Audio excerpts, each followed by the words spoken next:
ఓం మహాగణపతి నమః. ప్రేక్షకులకు పరాభవ నామ సంవత్సర శుభాకాంక్షలు, ఉగాది శుభాకాంక్షలు. ఈ సంవత్సరము ప్రతి ఒక్కరికి చక్కగా అనుకూలంగా ఉండాలి అని ఆ భగవంతుని ప్రార్థిస్తూ మనము ఈ సంవత్సరంలో ఉన్నటువంటి రాశి ఫలితాలు ఈ పరాభవ నామ సంవత్సరంలో ఏ విధంగా ఉంటాయో 12 రాశులకు చూద్దాము. వృశ్చిక రాశి వారికి పరాభవ నామ సంవత్సరంలో ఉన్నటువంటి ఫలితాలు కనుక మనం చూసినట్టయితే వృశ్చిక రాశి వారు ముఖ్యంగా విశాఖ 4వ పాదము, అనురాధ 1, 2, 3, 4 పాదములు, జ్యేష్ఠ 1, 2, 3, 4 పాదంలో జన్మించిన వారు వృశ్చిక రాశికి చెందినవారుగా ఉంటారు. ఈ సంవత్సరము ఈ రాశి వారికి ఆదాయము 11గా కనిపిస్తుంది, వ్యయము 8గా కనిపిస్తుంది. అంటే ఆదాయం అధికంగా ఉంది, మీకు ఖర్చులు ఈ సంవత్సరము నియంత్రణలో ఉంటాయి, తక్కువగా కనిపిస్తుంది. కాబట్టి అనుకూలంగా ఆదాయ వ్యయం విషయంలో వృశ్చిక రాశి వారికి ఈ సంవత్సరం ఉంటుంది. ఇక రాజ్యపూజ్యం 2గా కనిపిస్తుంది, అవమానము 6గా కనిపిస్తుంది. అంటే గౌరవం ఇచ్చే వారి కంటే విమర్శించే వారి యొక్క సంఖ్యనే ఈ యొక్క సంవత్సరము ఈ రాశి వారికి అధికంగా కనిపిస్తుంది. విమర్శలు, అపార్థాలు ఎదురయ్యేటటువంటి అవకాశాలు మనకు ఈ రాశి వారికి అధికంగా గోచరిస్తున్నాయి. కాబట్టి మీరు మాట్లాడేటటువంటి మాటల్లో జాగ్రత్త అనేది ఈ సంవత్సరము చాలా అవసరంగా మనము చూడవచ్చు.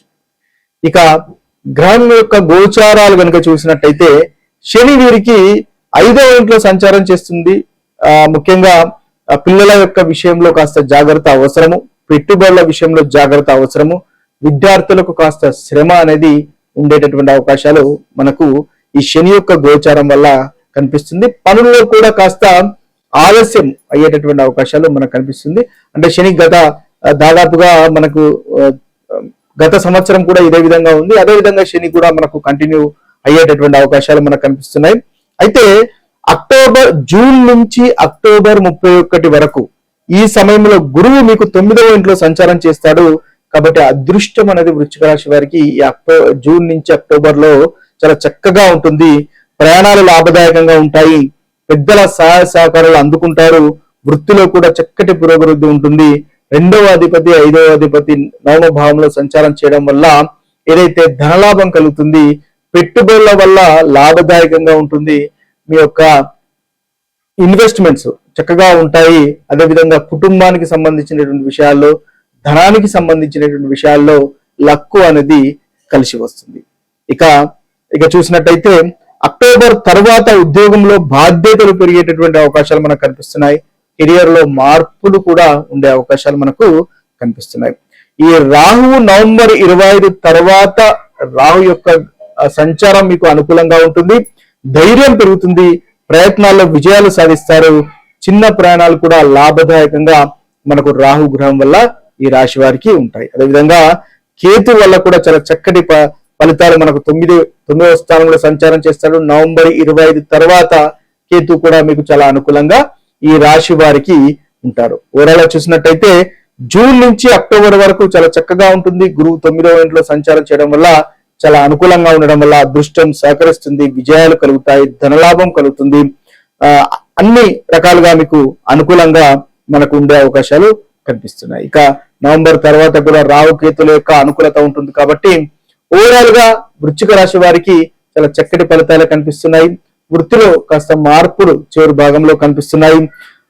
సంవత్సర ప్రారంభంలో కొంత జాగ్రత్త అవసరం, సంవత్సరం మధ్య భాగంలో మంచి అవకాశాలు కనిపిస్తున్నాయి. చివరిలో ఆ అవకాశాలు మీకు స్థిరత్వం కలిగించేటటువంటి అవకాశాలు మనకి అధికంగా ఈ వృశ్చిక రాశి వారికి ఈ పరాభవనామ సంవత్సరంలో గోచరిస్తున్నాయి.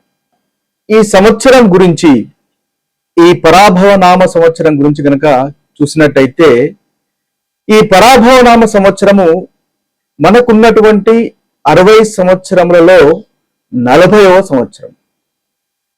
పరాభవం అని అంటేనే ఇది ఒక సంస్కృత పదము. పరాభవం అంటే ఓటమి అనే అర్థము. అంటే ఈ సంవత్సరము ఓటమి అంటే చెడుగా మనం అనుకోకూడదు.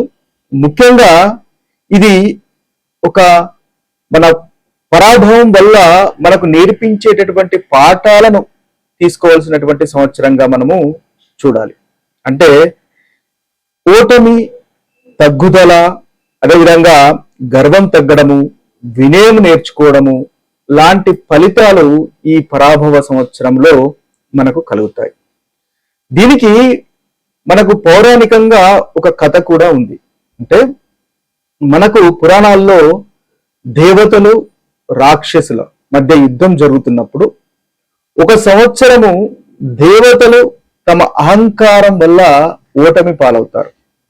ఆ సంవత్సరాన్ని పరాభవ సంవత్సరంగా కూడా పరిగణిస్తారని మనకు పురాణాల్లో చెప్పడం జరిగింది. ఇది ఒక కథగా మనకు చెప్పడం జరిగింది.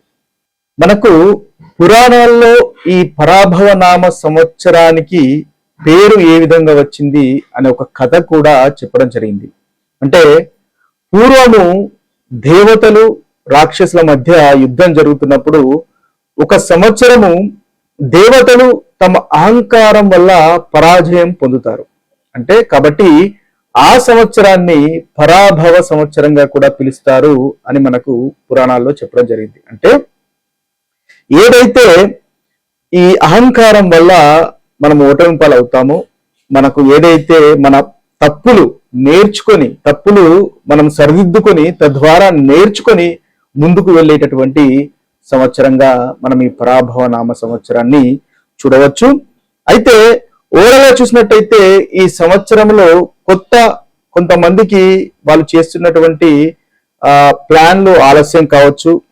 అదేవిధంగా చాలా మందికి అహంకారం తగ్గి వినయం అనేది ఈ సంవత్సరం తప్పకుండా పెరుగుతుంది.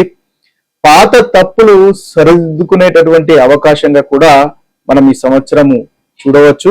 అయితే కొత్త మార్గాలు నేర్చుకునేటటువంటి సంవత్సరంగా కూడా మనము ఈ సంవత్సరం చూడవచ్చు. ఆధ్యాత్మికత పెరిగేటటువంటి సంవత్సరంగా ఈ పరాభవ నామ సంవత్సరము మనకు అందరికీ ఉంటుందని మనం గమనించాలి. అయితే ఈ సంవత్సరంలో ఉన్నటువంటి నవనాయకులు గనక మనం చూసినట్టయితే ఈ సంవత్సరము రాజు గురువు, అదేవిధంగా మంత్రి కుజుడు, సేనాధిపతి అర్ఘాధిపతి మరియు మేఘాధిపతి చంద్రుడుగా ఉన్నారు.